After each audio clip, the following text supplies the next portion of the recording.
భారత్లోని అన్ని ఛానల్స్ ను ఆంధ్రదేశంలో ప్రసారం చేస్తున్న ఏకైక నెట్వర్క్ సిటీ కేబుల్.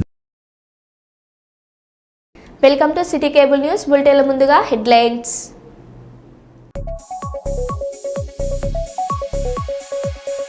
బాలయ్యకు అవార్డు వచ్చిన సందర్భంగా శుభాకాంక్షలు తెలియజేసిన super star Rajinikanth.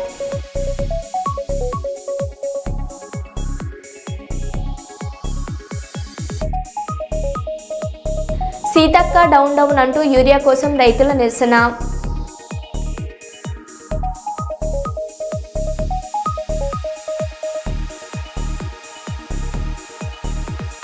Telangana CM సహాయక నిధికి 50 లక్షలు విరాళంగా ఇచ్చిన బాలకృష్ణ.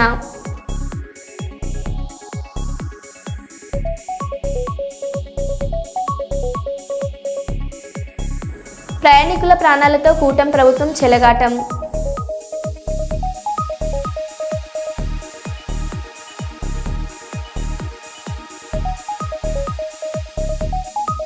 రైతులు ఇబ్బందులు పడకుండా సరిపడా యూరియా ఇవ్వాలని అగ్రికల్చర్ కమిషనర్ను కలిసిన బీఆర్ఎస్ ఎమ్మెల్యేలు, ఎమ్మెల్సీలు.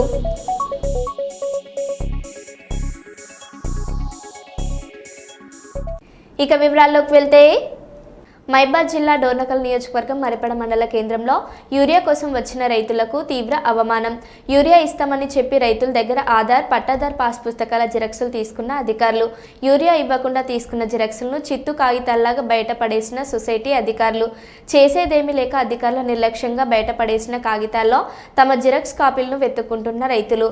యూరియా ఇవ్వకుండా తీసుకున్న జిరాక్సులను బయటపడేసి రైతులను అవమానపరుస్తారా అంటూ తీవ్ర ఆగ్రహవేశాలతో రగిలిపోతున్న రైతులు.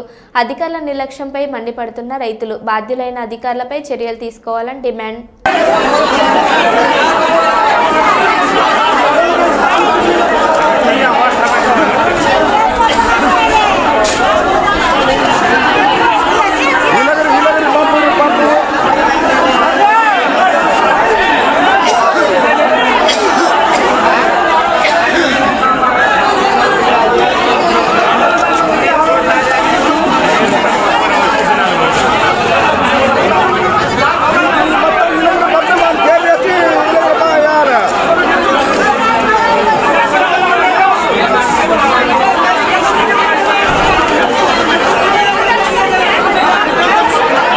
స్థానిక సంస్థల ఎన్నికల్లో బీసీలకు 42%, ఎస్సీ ఎస్టీలకు 2001 జనాభా లెక్కల ప్రకారం రిజర్వేషన్లు కల్పించి ఎన్నికలు నిర్వహించాలని కేబినెట్ 42% ఎన్నికలు నిర్వహించాలి. మిగతా ఎస్సీ ఎస్టీకి సంబంధించి 2001 సెన్సస్ ఏదైతే ఉందో దాని ప్రకారంగా జనాభా ఆధారంగా వాళ్ళకి రిజర్వేషన్లు కల్పిస్తూ 42% లోకల్ బాడీ ఎలక్షన్స్ ఎన్నికలు నిర్వహించడానికి కేబినెట్ తీర్మానం చేసింది. ఈరోజు జనగామ జిల్లా పాలకుర్తి మండల కేంద్రంలోని రాజీవ్ గాంధీ చౌరస్తాలో భారతీయ జనతా పార్టీ మండల అధ్యక్షులు మారం రవికుమార్ ఆధ్వర్యంలో రాహుల్ గాంధీ దిష్టిబొమ్మ దగ్ధం చేసిన బీజేపీ శ్రేణులు. ఈ సందర్భంగా బీజేపీ రాష్ట్ర నాయకులు దొంగరి మహేందర్ మాట్లాడారు.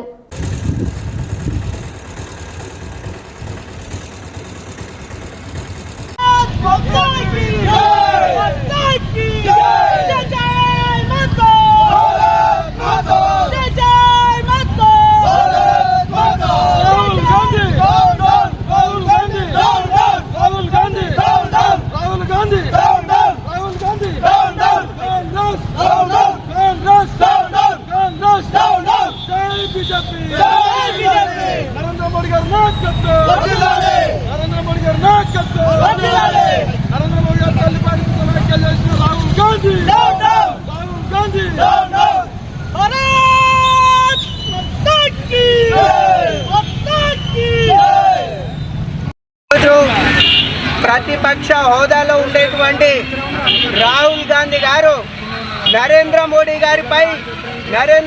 గారి యొక్క తల్లి గారిపై విచక్షణ రహితంగా, విచక్షణ లేకుండా పెద్దలను గౌరవించాలనేటువంటి విచక్షణ కోల్పోయి తల్లి గారిపై అనుచిత వ్యాఖ్యలు చేసినటువంటి ఏదైతే రాహుల్ గాంధీ గారు ఉన్నారో వెంటనే వారి ఎంపీ పదవికి రాజీనామా చేయాలి.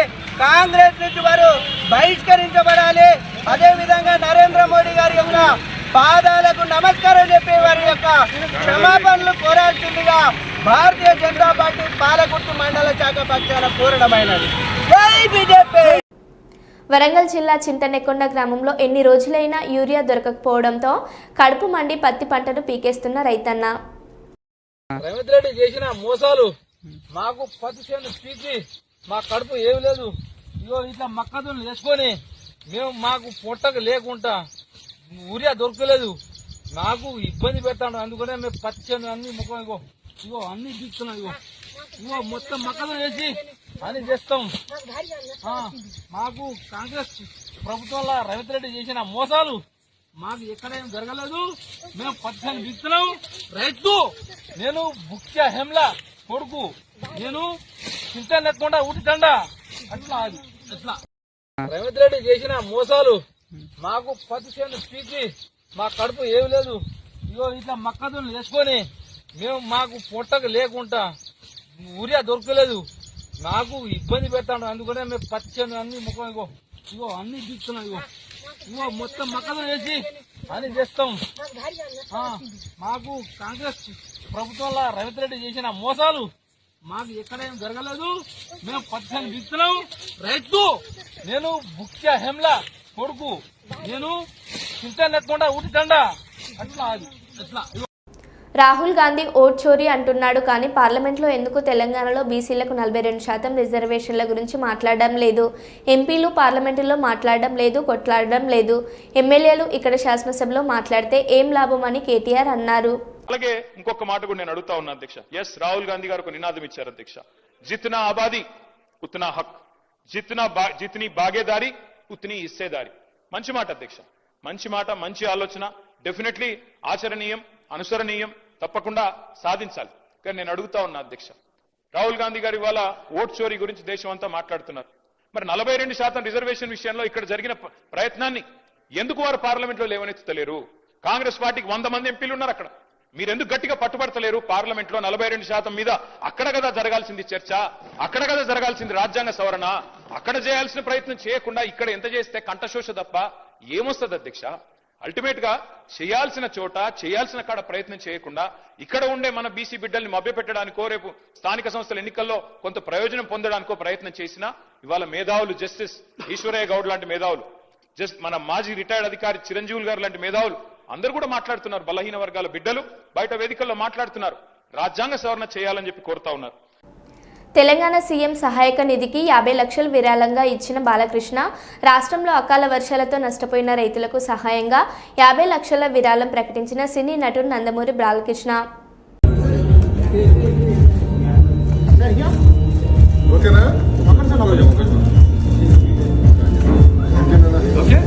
అతిశోక్తి అవుతుందేమో, అందరు ఉన్నారని చెప్తున్నాను అనుకుంటారేమో అని ఇది నా సొంత బాధ నేను చెప్పాను. ఇది ఏదైతే ఈ జగిత్యాల జిల్లా, ఏదైతే ఈ కామారెడ్డి జిల్లా, ఎలాగైతే వర్ష విపత్సానికి అతలకుతలం అయ్యి ఎంతోమంది ప్రాణాలు పోగొట్టుకున్నారు, ఎంతోమంది రైతులు వాళ్ళు పండించిన పంట నేలమట్టమైందో వాళ్ళందరూ గుడదాభక్తిగా నేను 50 లక్షల రూపాయలు సీఎం రిలీఫ్ ఫండ్కి, దాంతో తీరదు వాళ్ళకి ఇంకా కూడా ముందు ఎటువంటి సహాయ సహకారాలు అందించాలో దానికి వృతాభక్తి ఇప్పుడు నేను అనౌన్స్ చేస్తున్నాను. ఎందుకంటే అందరు ఉన్నప్పుడైతే నాకు నచ్చదు అది అనౌన్స్ చేయడం, ఏదో రాజకీయ అలా కాదు. మా క్యాన్సర్ హాస్పిటల్ తరఫు నుంచి అయితేనేమి ఎవరెవరు, అలాగే ఇంకా కూడా ముందు నా సహాయ సహకారాలు, నా అభిమానులు ఉన్నారు, ఎక్కడున్నా వాళ్ళు ముందుకు వెళ్తారు. ముందు రంగంలోకి దిగేది నా అభిమానులు, ఎటువంటి లాభాపేక్ష కోరకుండా. ఇక్కడ కూడా అదే అవసరం లేదు లాభాపేక్ష, ఇక్కడ మెయిన్ ప్రజలు. అది తన తండ్రి గారు ఆయన ఎప్పుడు నేను చెప్పాను, ఉప్పెన కానీ లేకపోతే నేషనల్ డిఫెన్స్ ఫండ్ కానీ రాయలసీమ క్షామ నివారణ కోసం అయితేనేమి కానీ. సో అలా వృత్తభక్తి నేను ప్రస్తుతానికి 50 లక్షలు నేను అనౌన్స్ చేస్తున్నాను. డోర్నకల్ నియోజకవర్గ కేంద్రాన్ని అభివృద్ధి చేయాలని వినాయకుని నిరసన.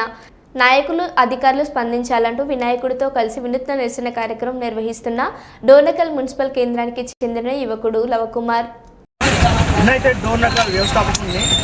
నాకు ఇప్పుడు 35 ఏళ్ళు. నేను పుట్టిన కాడ నుండి డోర్నకల్ ఇట్లనే ఉంది, మారలేదు. ఏ అభివృద్ధి కూడా జరగలేదు.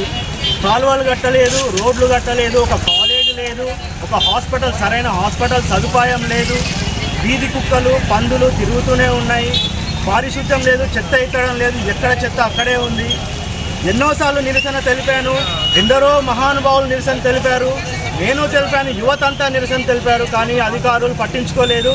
కనీసం గణేశుడు మన వినాయకుడైనా ఇలా నిరసన తెలిపితే ఇప్పటికైనా అధికారులు స్పందించి డోర్నకల్ని అభివృద్ధి బాటలో నడిపిస్తారని, నాయకులు మేల్కొని డోర్నకల్ని అభివృద్ధి బాటలో నడిపిస్తారని, పారిశుద్ధ్యం, వీధి కుక్కలు, ఇంటర్ డిగ్రీ కళాశాల, 100 పడకల ఆసుపత్రి, సీసీ రోడ్లు, పారిశుద్ధ్యం, చెత్త సేకరణ, కూరగాయల మార్కెట్ నిర్మాణం ఇవన్నీ చేపడతారని, గణేశుడు నిరసన తెలిపినందుకైనా ఇవన్నీ చేపడతారని కోరుకుంటున్నాను.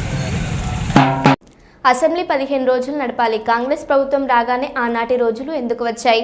ఆది పీసీ ఘోష్ నివేదిక కాదు, పీసీసీ నివేదిక. కాంగ్రెస్ నాయకులు చేస్తున్న యూరియా మాఫియా గురించి అసెంబ్లీలో చర్చలు జరపాలి. ఫీజు రియంబర్స్మెంట్, రైతుల ఇబ్బందులపై సుదీర్ఘ చర్చలు జరిపేందుకు 15 రోజులు అసెంబ్లీ నడపాలి. మీకు నచ్చిన 2-3 రోజులు అంశాలు మాట్లాడి మైక్ కట్ చేస్తే కుదరదు అని కేటీఆర్ అన్నారు. మరి ఎందుకు ఈరోజు కాంగ్రెస్ ప్రభుత్వం రాగానే తిరిగి ఆనాటి రోజులు మళ్ళీ చెప్పులు లైన్లో పెట్టి, ఆధార్ కార్డులు లైన్లో పెట్టి, ఎరువుల కోసం లైన్లు కట్టి వర్షంలో పండుగ రోజు కూడా తడిసిపోయే పరిస్థితి ఎందుకు వచ్చింది? దీనికి కారణం ఎవరు? కాంగ్రెస్ ప్రభుత్వం చెప్పాలని చెప్పి మేము డిమాండ్ చేస్తున్నాం. తూతూ మంత్రంగా 4 రోజులు అసెంబ్లీ నడపడం కాదు, 15 రోజులు అసెంబ్లీ నడపాలే. రైతుల అన్ని సమస్యలు, వర్షం అధిక వర్షం వల్ల, వరదల వల్ల ఇవాళ పంట నష్టపోయిన రైతుల గురించి కానీ, ఎరువులు సకాలంలో మీరు ఇవ్వలేకపోవడం వల్ల బ్లాక్ మార్కెటింగ్ కాంగ్రెస్ నాయకులు ఎవరైతే చేస్తున్నారో, యూరియా మాఫియా ఎవరైతే కాంగ్రెస్ నాయకులు చేస్తున్నారో వాళ్ళ వల్ల రైతులు పడుతున్న అవస్థల గురించి కూడా బ్రహ్మాండంగా సుదీర్ఘంగా చర్చించే అవకాశం ప్రభుత్వం ఇవ్వాలి.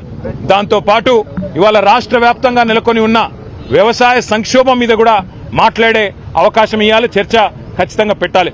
అట్లాగే ఫీజు రీయింబర్స్మెంట్ కూడా కాక పిల్లలు ఆగమైతా ఉన్నారు, వారి గురించి కూడా చర్చ జరగాల్సిన అవసరం ఉంది. రాష్ట్రంలో వర్షాల వల్ల చాలా చోట్ల అకాల వ్యాధులు, సీజనల్ వ్యాధులు వచ్చి ప్రజలు అవస్థలు పడతా ఉన్నారు, దాని గురించి కూడా సుదీర్ఘంగా చర్చ జరగాల్సిన అవసరం కూడా ఉంది. కేవలం 1-2 మీకు అనుకూలంగా ఉండే అంశాలు మాట్లాడుకొని దానిలో మైకు మీద కట్టు కాదు కాబట్టి, మాకు మైక్ ఇయ్యరు కాబట్టి మమ్మల్ని ఇష్టం వచ్చినట్టుగా దూషించి పైశాచిక ఆనందం పొందుతామంటే దానికోసం కాదు అసెంబ్లీ సమావేశాలు. అసెంబ్లీ సమావేశాలు ప్రజల సమస్యలు చర్చించడానికి, ప్రజల సమస్యలను ప్రభుత్వ దృష్టికి ప్రతిపక్షం తీసుకురావడానికే పెడతారు.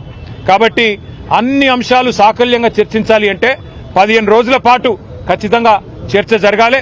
అర్థవంతమైన చర్చ జరగడానికి బీఆర్ఎస్ ఎప్పుడు కూడా ముందుంటది. అన్ని విషయాలు, కాళేశ్వరం మీద మీరు వేసిన కమిషన్తో సహా, అది పీసీ ఘోష్ కమిషన్ కాదు, పీసీసీ కమిషన్ అది. కాబట్టి ఆ పీసీసీ కమిషన్ రిపోర్ట్తో సహా, తప్పుల తడక లాంటి ఆ నివేదికతో సహా అన్నిటి విషయంలో కూడా మా పార్టీ పూర్తి స్థాయిలో మా వైఖరిని కుండబద్దలు కొట్టినట్టు చెప్తాం. కానీ ముఖ్యం ఇవాళ మనం రైతులు ఇబ్బందులు పడకుండా సరిపడా యూరియా ఇవ్వాలని అగ్రికల్చర్ కమిషనర్ను కలిసిన బీఆర్ఎస్ ఎమ్మెల్యేలు, ఎమ్మెల్సీలు. బషీర్బాగ్లోని వ్యవసాయ శాఖ కార్యాలయం ముందు ధర్నా నిర్వహించిన బీఆర్ఎస్ ఎమ్మెల్యేలు, ఎమ్మెల్సీలను అరెస్టు చేసిన పోలీసులు.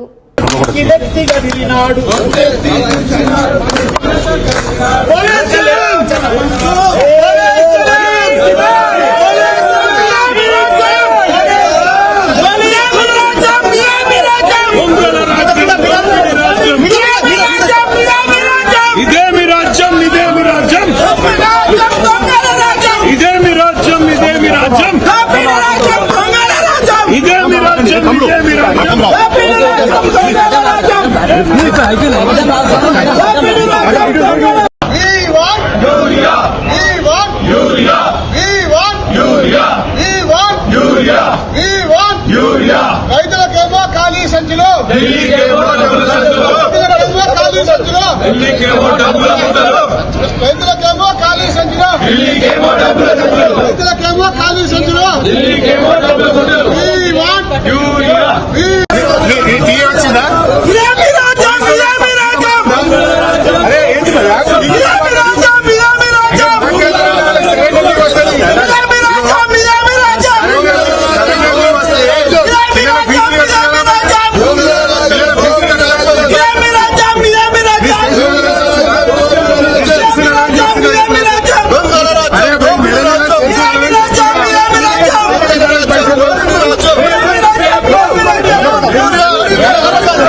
Yeah.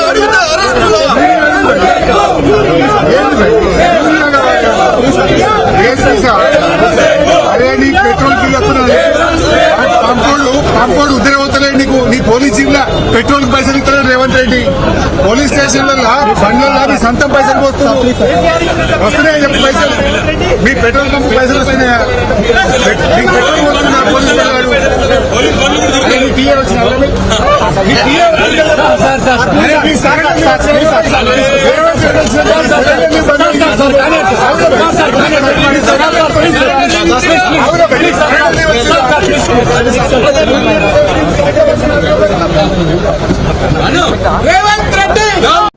సీతక్క డౌన్ డౌన్ అంటూ యూరియా కోసం రైతుల నిరసన. ములుగు గోవిందరావుపేట మండల కేంద్రంలో యూరియా కోసం జాతీయ రహదారిపై రైతుల రాస్తారోకో. వారం రోజులుగా తిరుగుతున్న ఒక్క బస్తా యూరియా దొరకడం లేదని అధికారులు రేపు మాపు అంటూ కాలం వెల్లదీస్తున్నారని రైతుల ఆగ్రహం.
బాలయ్యకు అవార్డు వచ్చిన సందర్భంగా శుభాకాంక్షలు తెలియజేసిన సూపర్ స్టార్ రజనీకాంత్. ఫ్లూట్లు జింక ముందు ఊదు, సింహం ముందు కాదు, కత్తితో కాదు కంటి చూపుతో చంపేస్తా, ఇలాంటి డైలాగులు బాలయ్య మాత్రమే చెప్పగలరని రజనీకాంత్ అన్నారు.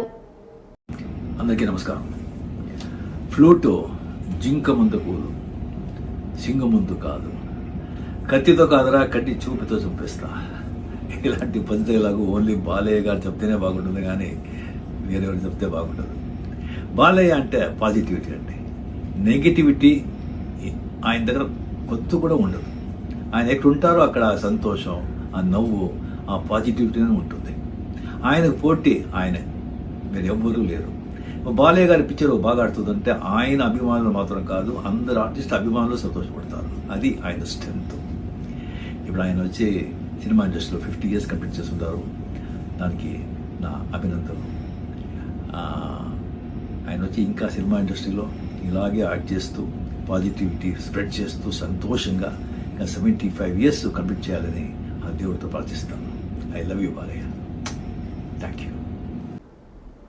వరంగల్ జిల్లా నెక్కొండ, ఖానాపూర్ మండలాలలోని మహాత్మా జ్యోతిబా పూలే గురుకుల పాఠశాలను ఆకస్మికంగా తనిఖీ చేసిన కలెక్టర్ సత్యశారద.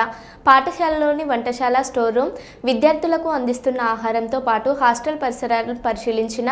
విద్యార్థులతో ఆటలాడి అనంతరం కలిసి భోజనం చేసిన కలెక్టర్.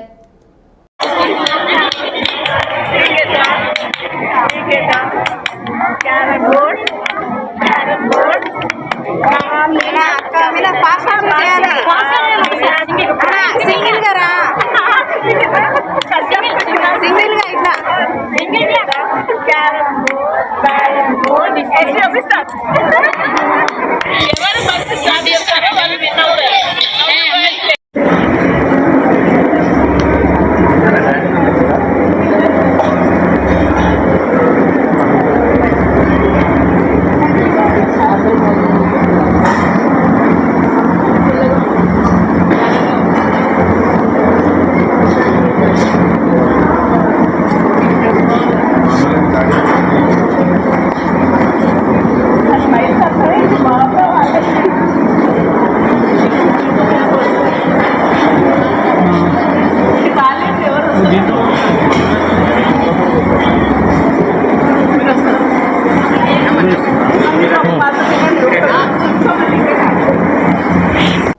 అసెంబ్లీకి రాకుండా ఫామ్ హౌస్లో ఉంటే ఎలా? ఎమ్మెల్సీ విజయశాంతి. కాళేశ్వరం గురించి మాట్లాడాలంటే కేసీఆర్ సిక్ అవుతారు. అసలు సభకే రానని చెప్పి తన పదవికి కేసీఆర్ రాజీనామా చేయాలి. గత బీఆర్ఎస్ ప్రభుత్వం చేసిన తప్పులను సరిచేస్తున్నామని ఎమ్మెల్సీ విజయశాంతి అన్నారు. వాళ్ళ పరిపాలనలో అనేక సమస్యలు ఉన్నాయి. వాళ్ళు చేసిన తప్పుల వల్ల వాళ్ళందరూ అవస్థపడుతున్నాం. వాళ్ళు సక్రమంగా చేస్తుంటే ఉద్యమాలతో వచ్చిన వాళ్ళు టీఆర్ఎస్ కేసీఆర్ ఇవాళ మొత్తం రాష్ట్రాన్ని అప్పుల రాష్ట్రంగా చేసి వాళ్ళు అనేక సమస్యల్ని ఎక్కడ వేసిన గొంగులు అక్కడే ఉంటుంది. సో దాన్ని మొత్తం సెటిలైట్ చేయడానికి మా ప్రభుత్వం ఉంది, చేస్తుంది, ఇంకా కూడా చేస్తుంది. కొంత టైం పడుతుంది. ఒకే రోజు అద్భుతాలు జరగవండి. ఎందుకంటే వాళ్ళు చేసిన తప్పులు మరి అప్పులు అన్ని చోట్ల పెట్టారు. మనం అన్నీ సెటిలైట్ చేయాలని కొంచెం టైం పడుతుంది. కాబట్టి ముందు ఈ వరదల్లో చిక్కుకున్న వాళ్ళందరికీ వాళ్ళకి ఏదైనా తొందరగా వాళ్ళకి అందేటట్టు చేయాలని మేమందరం కోరుకుంటున్నాం. మా ప్రభుత్వాన్ని కూడా అడుగుతున్నాం. ఎందుకంటే చాలామంది అన్నీ కోల్పోయారు పాపం. నిజంగా పంట నష్టం కావచ్చు, అసలు మొత్తం ఇంట్లో సామాన్లు పోయినాయి, బట్టలు పోయినాయి, తినడానికి తిండి కూడా లేదు. అంత దారుణమైన పరిస్థితి. సార్ నేనేం కోరుకుంటున్నానంటే కొంచెం మేము అందరం ఎవరెవరు బట్టలు అన్ని సామాన్లు పోయినాయి కొంచెం మా అందరం తలా ఒక చెవి వేసి వాళ్ళకి ఏదైనా అందించాలని మేము కోరుకుంటున్నాం. అలాగే ముఖ్యమంత్రి గారికి కూడా మేము రిక్వెస్ట్ చేయదలుచుకున్నాం. కేసీఆర్ ఎందుకండి అసెంబ్లీకి రాడు? ఆయన ఎన్నుకున్నది అసెంబ్లీకి రావాలని కదా. ప్రజల సమస్యల్ని ప్రజల సమస్య మీద కొట్లాడాలి కదా, ఆయన కూడా మాట్లాడాలి కదా. ఆయన ఫామ్ హౌస్లో ఉంటే దానికి అర్థం ఏంటండి? అసలు ఆయనకి ఇంట్రెస్ట్ లేదండి. సో టీఆర్ఎస్ పార్టీ టోటల్గా ఇంట్రెస్ట్ లేదు. వాళ్ళ బరదల్లో చిక్కుకుని అల్లాడిపోతున్నప్పుడు వాళ్ళ గురించి మాట్లాడాలి కదా, రావాలి కదా. ఏమి రాడు. కాళేశ్వరం కమిషన్ కొట్టాడు ఆయన. మరి ఎక్కడికి వెళ్ళిపోయింది ఇది? దాని మీద అంతేనండి. అసెంబ్లీకి రావాలంటే సిక్ వస్తుంది, కాళేశ్వరం గురించి మాట్లాడాలంటే సిక్ వస్తుంది. ఆయనకు అప్పుడప్పుడు సిక్ వస్తూ ఉంటుందండి. సో సిక్కున్న మనిషి లేకపోతే చెప్పేమనండి, నేను అసెంబ్లీకి రాను, నేను ఎమ్మెల్యేగా నన్ను గెలిపించాను, నేను రాజీనామా చేస్తానని చెప్పానండి. నిజామాబాద్ జిల్లా బోధన్ పట్టణంలోని రాకాసిపేటలో ఉన్న ఎస్సీ హాస్టల్ పరిస్థితి అధ్వానంగా మారింది. స్లాబ్ పెచ్చులు పడి విద్యార్థులపై పడుతున్నాయని విద్యార్థులు భయపడుతున్నారు. వర్షం నీటితో పాటు పెచ్చులు పడుతున్నాయని, దీంతో విద్యార్థులు మరోవైపు వార్డెన్ కూడా భయాందోళనకు గురవుతున్నారు. అనేక ఏళ్ల క్రితం కట్టిన భవనం శిథిలావస్థకు చేరడంతో వర్షపు నీరు గదిలోకి వస్తుంది ఓవైపు, విద్యార్థులు మరోవైపు. వార్డెన్ ఉన్న గది కూడా చాలా అధ్వానంగా మారింది. ఎప్పుడు ఏ ప్రమాదం జరుగుతుందని విద్యార్థులు, ఇటు వార్డెన్ కూడా భయాందోళనకు గురవుతున్నారు. ఏదేమైనా వర్షం నీటిలో శిథిలావస్థకు చేరిన భవనంలో సుమారు 80 మంది ఎస్సీ విద్యార్థులు తీవ్ర ఇబ్బంది ఎదుర్కొంటున్నారు. దీనిపై ఏళ్ల నుంచి దృష్టి సారించకుండా నిర్లక్ష్యం చేస్తున్న పాలకులు, అధికారులు దృష్టి పెట్టాలని ప్రజలు, విద్యార్థుల తల్లిదండ్రులు కోరుతున్నారు.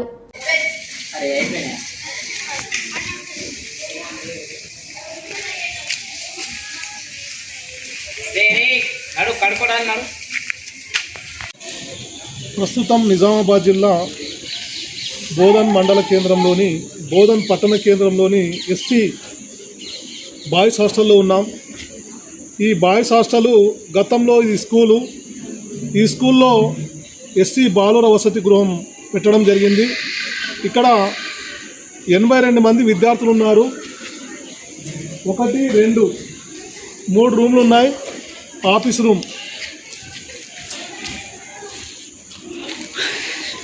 విద్యార్థులకు గదులు సాలక భవనం శిథిలావస్థకు చేరడంతో పెచ్చులూడి ఈ మధ్య కురుస్తున్న వర్షానికి వర్షపు నీరు భవనం అంచు నుంచి కారి, పెచ్చుల నుంచి కారి విద్యార్థులు అనేక ఇబ్బందులు ఎదుర్కొంటున్నారు. కరెంట్ ఉంది, విద్యుత్ షాక్ కలిగే పరిస్థితులు ఉన్నాయి. మరి ఆఫీస్ రూమ్ ఉంది. ఆఫీస్ రూమ్ కూడా ఎంత అధ్వానంగా మారిందంటే అక్కడ ఉన్న వార్డెన్ గారు బొట్టు భవనం పైనుంచి వర్షం నీళ్ళతోటి కారుతుంటే అలాంటి దయనీయ స్థితిలో వార్డెన్ గారు విధులు నిర్వహిస్తున్నారు. ఇక బోర్ చెడిపోయింది, మౌలిక వసతులు లేవు. ఇలాంటి వసతుల మధ్య విద్యార్థులు విద్యాబోధన చేస్తున్న పరిస్థితి ఆవాసంగా ఉన్నారు. మరి ఈరోజు వర్షంలో కురుస్తున్న ఈ బిల్డింగ్ పరిస్థితి ఏళ్ల నుంచి ఇలాగా ఉన్నా మరి వీధి గుండా వెళ్ళే దీని ముంగట ఉండే రోడ్లు కూడా బురదమయమైనాయి. ఇలాంటి పరిస్థితుల్లో విద్యార్థులు ఉన్నారు. భవనం శిథిలావస్థకు చేరింది, వర్షపు నీరు కారుతుంది. ఇలాంటి పరిస్థితుల్లో విద్యార్థులు ఉన్నారు.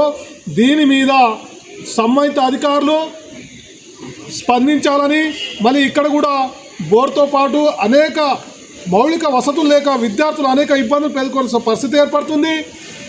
ప్రభుత్వం నుంచి సరైన బిల్లులు అంటే రాష్ట్ర వ్యాప్తంగా హాస్టళ్లకు సరైన బిల్లులు రాక, రాష్ట్ర వ్యాప్తంగా బిల్లులు రాక ఎంతోమంది వార్డెన్లు కూడా అప్పులు చేసి మరి కొన్ని పరిస్థితుల్లో పెట్టలేని పరిస్థితుల్లో సతమతమవుతున్న పరిస్థితిలో వసతి గృహాలు కొనసాగుతున్నాయి. ఇలాంటి పరిస్థితిలో వీటిని కొనసాగించడం క్రమంలో జిల్లా స్థాయి అధికారులు పాలకులు దృష్టి పెట్టాలని, ఈ బాలుర వసతి గృహంలో విద్యార్థులకు న్యాయం చేయాలని ప్రజలు కోరుతున్నారు.